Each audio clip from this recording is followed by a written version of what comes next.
Vogbin. Et il y avait, c'est Don King qui organisait. Et il avait en fait mixé boxe anglaise et boxe thaïlandaise. Et pourquoi on vous parle de ça? C'est tout simplement parce que Jérôme Le Banner, lui, il est parti là-bas aux États-Unis et il a effectué jusqu'à présent 4 combats professionnels en boxe anglaise. On le voit, Jérôme Le Banner, là, lors de sa concentration. Voici quelques instants.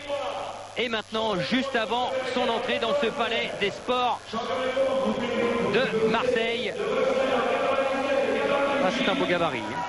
Ah, c'est un athlète impressionnant et puis surtout c'est rare en France d'avoir un poids lourd de cette dimension, un poids lourd qui règne sur la planète de la boxe thaï et puis qui a fait aussi ses débuts donc en boxe anglaise directement aux États-Unis. Le gabarit, c'est tout simplement 1m90, 115 kg, 800. Voilà le retour de Morad Sari au vestiaire et l'entrée de Jérôme Le Banner qui va disputer son 32e combat en boxe thaï et qui est revenu en France spécialement pour se préparer.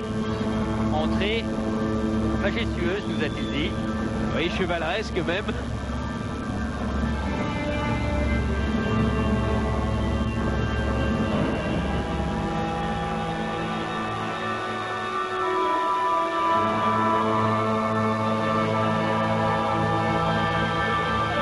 Jérôme Le Banner, c'est une star au Japon, Jean-Paul. Ah, une véritable star. Bon, on le sait, les Japonais adorent idolâtrer les combattants qui réussissent bien, surtout les poids lourds. Ce sont les gabarits les plus prisés chez eux. Mais Jérôme Le Banner a ce petit je ne sais quoi qui a fait toute la différence.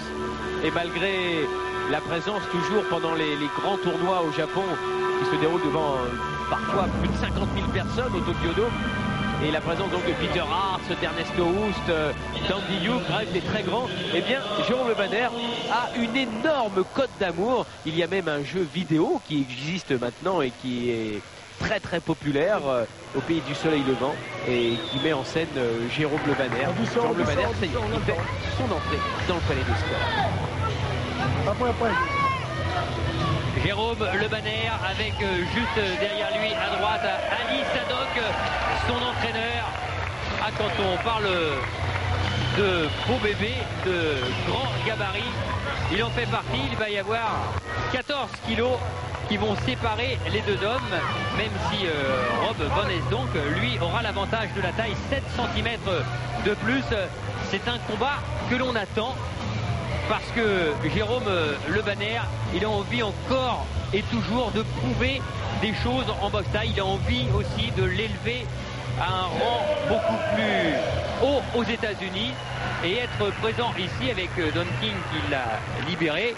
Eh bien, c'est quelque chose à laquelle il tenait vraiment.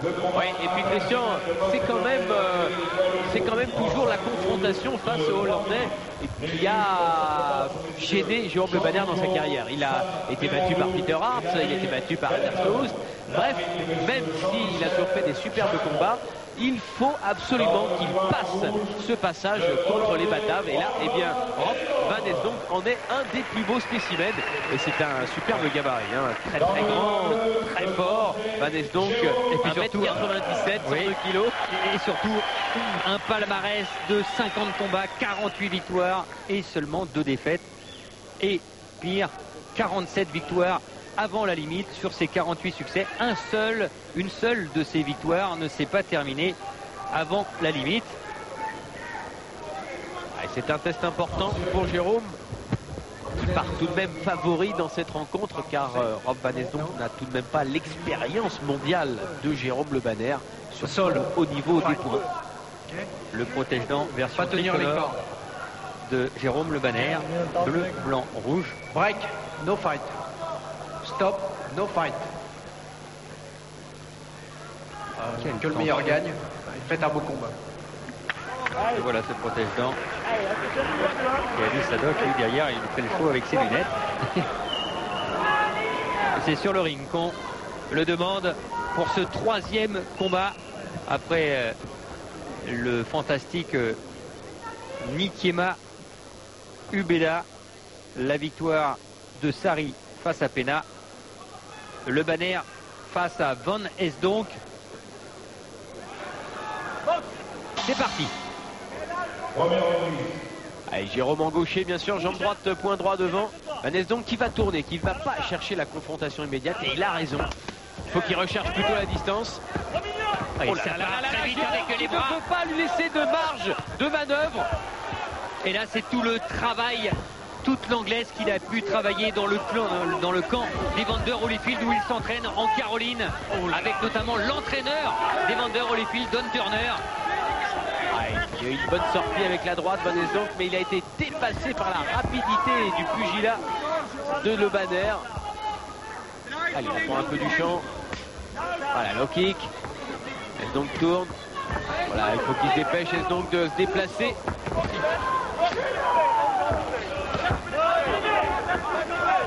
Alors, on a monté et changé de catégorie. Et la puissance n'est plus la même. L'impact non plus. Quand vous avez des hommes de 115 et de pratiquement 102 kg sur un ring, ça claque. Et puis là, cette vélocité, c'est ça qui fait tout son charisme, Jérôme, c'est d'avoir ce gabarit et en même temps de se promener, de promener ses 115 kg avec la facilité d'un super welter pratiquement. C'est un petit peu, pour parler d'un autre Français poids lourd, David Douillet en judo, qui fait toute la différence avec ses adversaires, beaucoup plus empoté alors que lui est agile, véloce. Eh bien, Jérôme Le Banner, c'est la même chose pour la boxe taille. Oh, il a été touché avec le crochet droit par le néerlandais. Et il a répliqué. Il faut qu'il remette les jambes. Voilà, les voilà, parce que pour l'instant, rien qu'avec les bras, ça ne suffit pas. Et attention à la droite de Rob Van Esdonck. Ah, mais il sait aussi que ses jambes vont moins vite que ses bras pour l'instant. Et c'est pour ça qu'il travaille en haut avec les crochets, en série. Et il faut ressortir, utiliser les jambes, Jérôme. Voilà, c'est bien. Intervention de Monsieur Jacquemont, l'arbitre de ce combat. Voilà. Ça, c'était bien fait. Varié. Il a travaillé en haut, il est descendu en bas, il a touché. Il a touché au foie avec le crochet gauche. Et il lui a fait mal au visage. Il est assommé, KO debout. KO debout. Il est assommé, Van Esdonck. Il ne réagit plus, regardez, il est complètement incliné sur le côté. Il n'arrive plus à se tenir debout. Ah, c'est une étonnante issue de match. Ah, le public là ne l'a peut-être pas compris. C'est vrai que M. Jacquemont a été rapide car il ne l'a pas compté. Il a tout de suite arrêté le combat. Ah, il ne tient pas sur ses jambes. Hein. Il ne tient pas sur ses jambes. Van Esdonck. Ah, il a été regardez. Ah oui, il n'a plus du tout de stabilité. C'est bien ça. De toute façon, il avait cette posture inclinée sur le côté. Voilà, tout simplement pourquoi Monsieur Jacquemont a bien fait d'arrêter ce combat. Il est KO debout. Et c'est des fois peut-être encore plus terrible qu'être KO carrément allongé. Bah oui, c'est-à-dire que la répétition des coups, eh bien, Abruti assomme complètement le boxeur.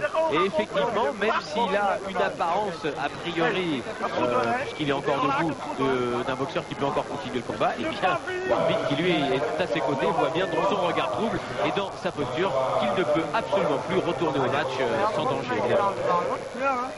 Succès de Jérôme Le Banner qu'on va accueillir à nos côtés dans quelques instants une fois que la décision aura été rendue.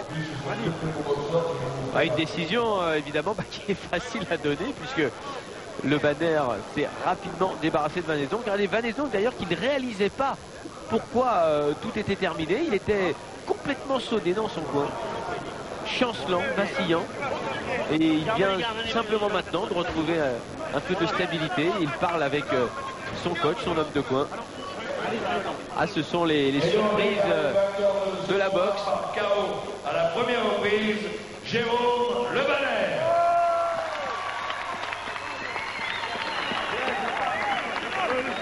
Voilà, victoire extrêmement rapide de Le Banner qui a vite trouvé la faille chez Rob Esdonck.